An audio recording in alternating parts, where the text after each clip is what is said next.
নমস্কাৰ মেথছ কেবিকে চেনেললৈ আপোনাক স্বাগতম জনাইছোঁ আৰু আজি আমি ক্লাছ 10ৰ ৰিভিজন পাৰ্টৰ কিছু সম্ভাৱ্য পৰীক্ষাত আহিব পৰা এমচিকিউ বিষয়ে আমি আলোচনা কৰিবলৈ আগবাঢ়িছোঁ। ইতিমধ্যে আমি যোৱা বছৰৰ টেষ্টৰ এক্সামিনেশ্যনৰ বিভিন্ন কুৱেশ্যনবোৰ আমি সলভ কৰি পেলাই এমচিকিউখিনি আমি আপলোড কৰিছোঁ। আপোনালোকে যথেষ্টখিনি সঁহাৰি আগবঢ়াইছে, তাৰ বাবে বহুত বহুত ধন্যবাদ জ্ঞাপন কৰিছোঁ। আৰু আপোনালোকে কেনেকুৱা পায় আমাক কমেণ্টত কমেণ্ট কৰি জনাব। আহকচোন আজি আমি ক্লাছটোৰ মাজলৈ যাওঁ। আমাৰ প্ৰথম কুৱেশ্যনটো হৈছে যদি এন ঘনমূল হয় তেন্তে এনৰ মান কিমান হ'ব সুধিছে। আৰু এইটো আমি সকলোৱে জানো, যিটো প্ৰায় পৰীক্ষাত অহা এটা কুৱেশ্যন। এইটো হৈছে আমি কি জানো, অপশ্যন নম্বৰ C2 হ'ব আমাৰ ইয়াৰ আনচাৰ। অ'কে, নেক্সট কৈছে কি এনৰ বৰ্গ আৰু n+1ৰ বৰ্গৰ মাজত কেইটা স্বাভাৱিক সংখ্যা আছে বুলি সুধিছে। আৰু এটা বস্তু কি আগতে মই বাৰে প্ৰতি কৈছিলোঁ, বহুতবাৰ কৈছোঁ আপোনালোকক, যে যদি আমি এনেকুৱা বৰ্গৰ মাজত স্বাভাৱিক সংখ্যাটো উলিয়াবলৈ দিয়ে আমি কি কৰোঁ, তেতিয়া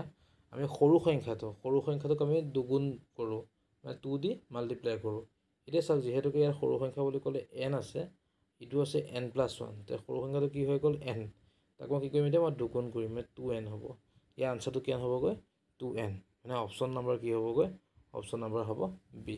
অ'কে, আমি 3 নম্বৰ কুৱেশ্যনটোলৈ আমি আগবাঢ়িছোঁ। ইয়াত কৈছে যদি p প্ৰপৰ্শ্যন টু q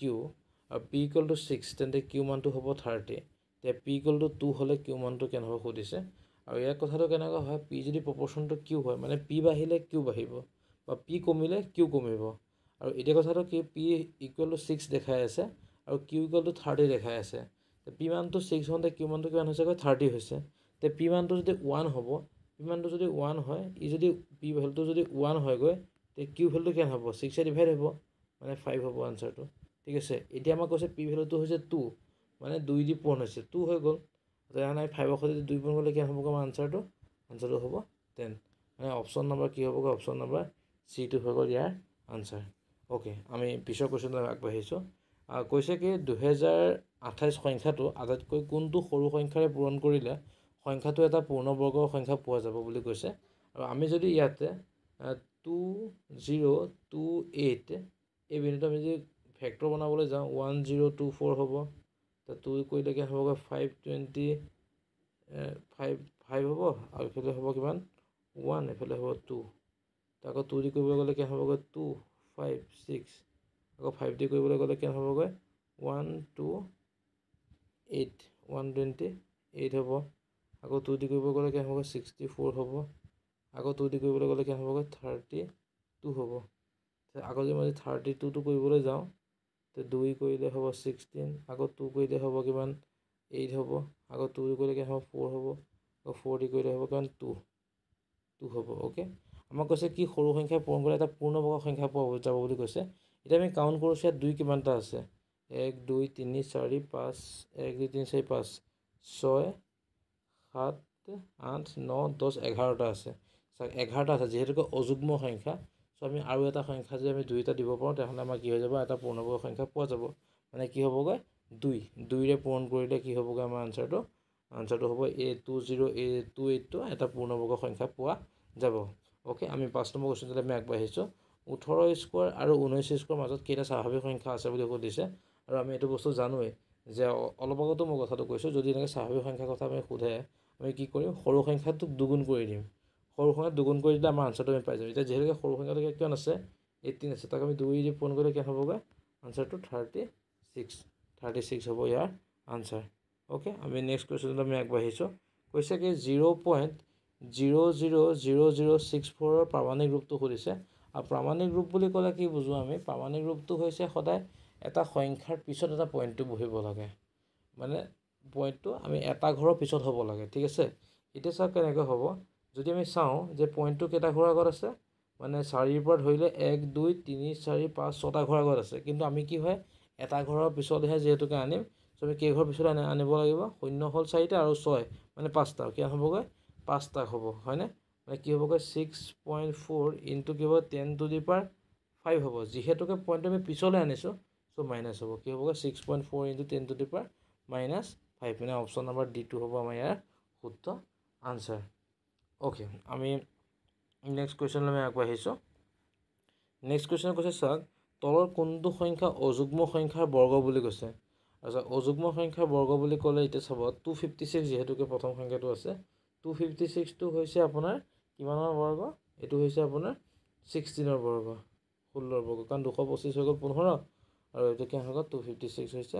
16 আৰু 169 টো হৈছে কিমান 13 546 টো কাৰো বৰ্গ নহয়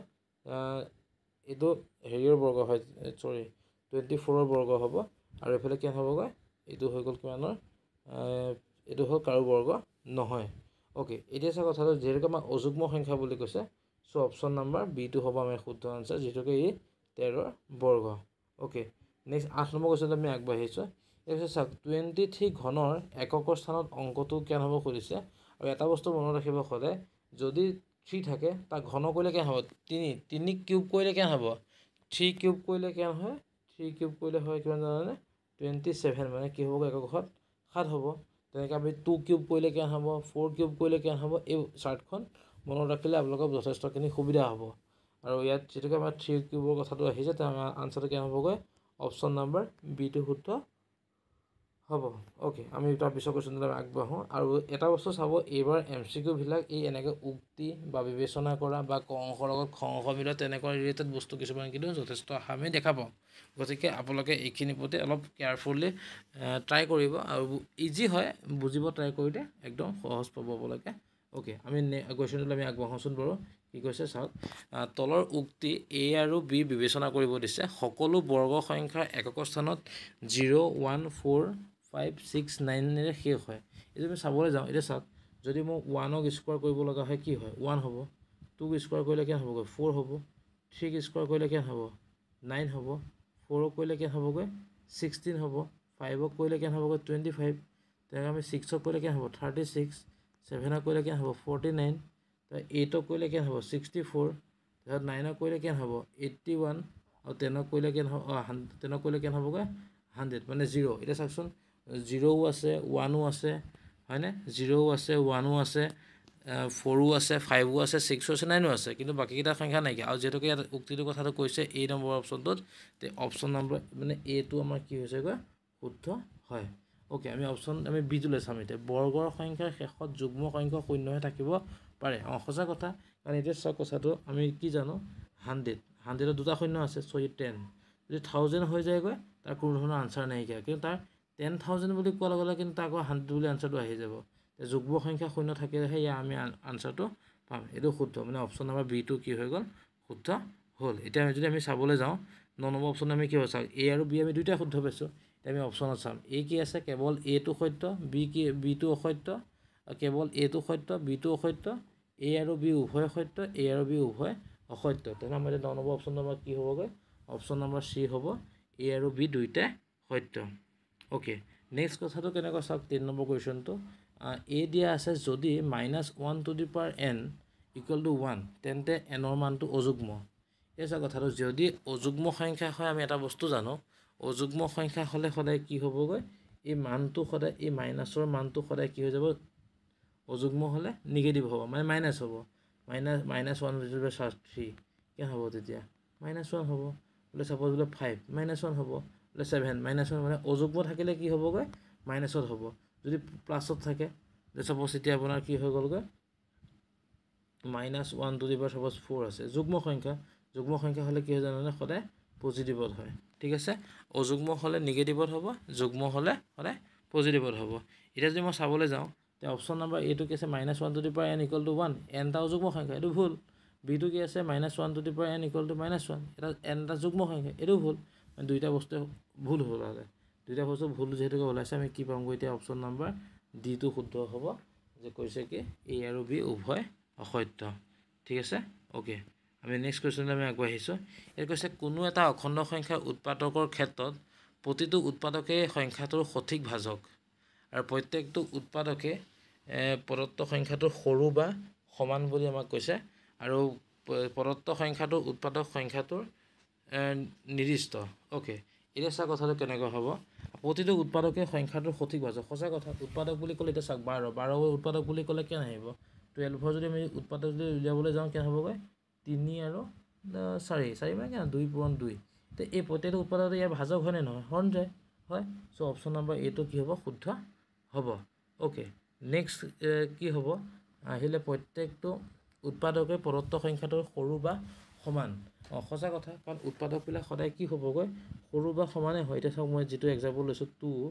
3 ইনটু কিমান হ'বগৈ 2 ইনটু 2 এতিয়া এই উৎপাদককেইটা কি হ'বগৈ 12তকৈ অভিয়াছলি সি সৰুৱে হয় অ'কে সৰুৱে হয় বা সমান হ'ব পাৰে কাৰণ এতিয়া যদি মই প্ৰাইম নাম্বাৰ ল'লোঁ যে 3 তে 1 ইনটু 3 তে 3টো সমান হ'লে নাই হয়নে কথাটো সেইকাৰণে সি সমান হ'ব পাৰে অ'কে কিন্তু ডাঙৰ কেতিয়াও হ'ব নোৱাৰে অ'কে এতিয়া অপশ্যন নম্বৰ বিটো আমাৰ শুদ্ধ ওলালে কৈছে কি প্ৰদত্ত সংখ্যাটোৰ উৎপাদকৰ সংখ্যা নিৰ্দিষ্ট সঁচা কথা উৎপাদকৰ সংখ্যা নিৰ্দিষ্ট হ'ব এতিয়া চাওক 12ৰ আৰু উৎপাদকৰ সংখ্যা কি হ'ব 2 2 2 3 এইকেইটা আপুনি কৰিলেও সেইটো ওলাব মই কৰিলেও সেইটো ওলাব লাগিলে আমি ভগৱানক মাতি আনো তথাপিও আমাৰ কি হ'ব একেটাইতো ওলাব হয়নে কথাটো তেতিয়া আমাৰ কি হ'বগৈ অপশ্যন নম্বৰ চিটো আমাৰ শুদ্ধ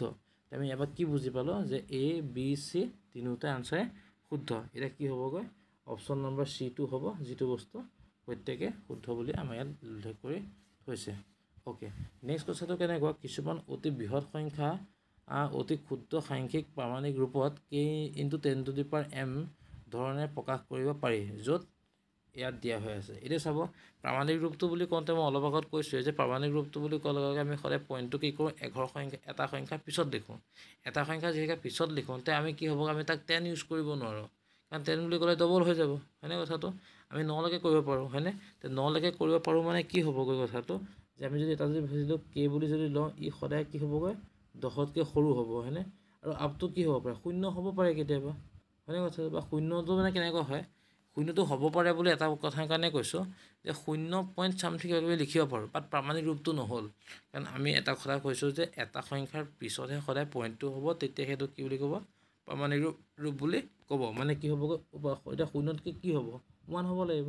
তে 1ৰ পৰা সি ষ্টাৰ্ট হ'ব লাগিব তে 1ৰ পৰা ষ্টাৰ্ট হ'লে ই কি হ'ব 1তকৈ ডাঙৰ হ'ব লাগিব আৰু কি হ'ব 1টো কেতিয়াবা হ'ব পাৰে চ' ইকুৱেল মানে 1 কেটো কি হ'বগৈ less than to 10 greater than equal to 1 তে অপশ্যন নম্বৰ এতিয়া কোনটোত আছে চাওকচোন অপশ্যন নম্বৰ কি হ'বগৈ অপশ্যন নম্বৰ এ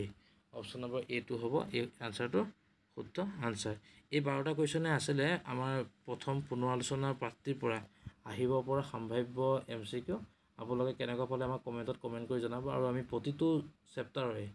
আহিব পৰা সম্ভাৱ্য কিছুমান MCQ আমি আলোচনা কৰি যাম প্ৰত্যেক দিনাখনে আৰু আপোনালোকে কেনেকুৱা ধৰণৰ ভিডিঅ' আমাৰ পৰা বিচাৰে আমাক কমেণ্টত কমেণ্ট কৰি জনাব সকলোৰে পৰীক্ষা শুভ হওক সকলোকে শুভেচ্ছা জ্ঞাপন কৰিছোঁ আগন্তুক দিনত সকলোৱে যাতে ভালে কুশলে যায় তাৰ কামনা কৰি আজি এই ক্লাছটোৰ পৰা বিদায় মাগিছোঁ আমি পুনৰ লগ পাম বেলেগ এদিন এক নতুন চেপ্টাৰে ধন্যবাদ